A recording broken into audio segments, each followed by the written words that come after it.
அன்பு உறவுகளுக்கு வணக்கம். இந்த வார கவிதை தற்கால சமுதாயத்தை பதிவு செய்கிற ஒரு கவிதை. முந்திலாம் காதல்னா கல்லூரி காலம்தான் ஞாபகம் வரும். ஆனால் இப்போ ஹையர் செகண்டரி என்ட்ரு பண்ணுறதே காதல் பண்ணுறதுக்கு ஒரு குவாலிஃபிகேஷன்னு ஆகிப்போச்சு. சமீபத்தில் வர்ற பெரும்பாலான திரைப்படங்களில் இந்த ஸ்கூல் லவ்வை பதிவு செஞ்சுட்டே வராங்க. இதை பார்க்குற குழந்தைகளுக்கு இது தப்புன்னே தோன்றதில்லை, அது சரிதான் அப்படின்னு அவங்க மனசில் பதிவாயிருச்சு. ஸ்கூல் யூனிஃபார்மில் லவ் சீன் எடுக்கிற ஒவ்வொரு டைரக்டரும் கொஞ்சமாவது சமூக அக்கறையோடு நடந்துக்கணும்.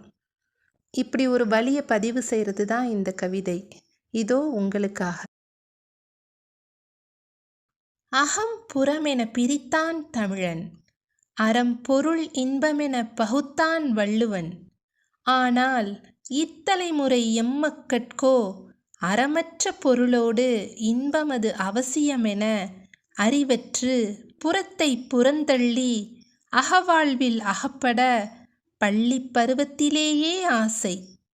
ஊர்காரணம் ஊடகம் காரணம், பாட்டன் பாட்டியை விட்டுவிட்ட பட்டணம் காரணம், பராமரிக்க வேண்டிய தாய் பணி செல்லுதல் காரணம், அலைபேசி காரணம், அன்பாய் பேசாத காரணம்.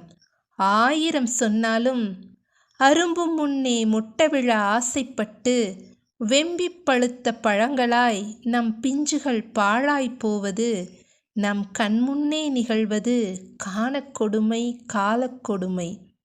குப்பையாகிவிட்ட குழந்தை மனது கூட்டி தள்ளிவிட்டு கோயிலாக்கிட கூடி முயல்வோம், கூட கவனம் கொள்வோம். நன்றி. கவிதை பிடிச்சிருக்கா? பிடிச்சிருந்தா லைக் பண்ணுங்கள். இந்த வாரம் நம்ம பார்க்க போகிற சொல் வெம்பி பழுத்த பழம். அப்படின்னா முதிராது கனிதல் அப்படின்னு அர்த்தம். அது ருசிக்காது. வெம்புதல் அப்படிங்கிற வார்த்தைக்கு மிகச் சூடாதல், வாடுதல், முதிராது கனிதல், சினத்தல் அப்படின்னு நிறைய அர்த்தம் வரும். ஓகே, மீண்டும் அடுத்த வாரம் அடுத்த கவிதையோடு சந்திக்கலாம். நன்றி.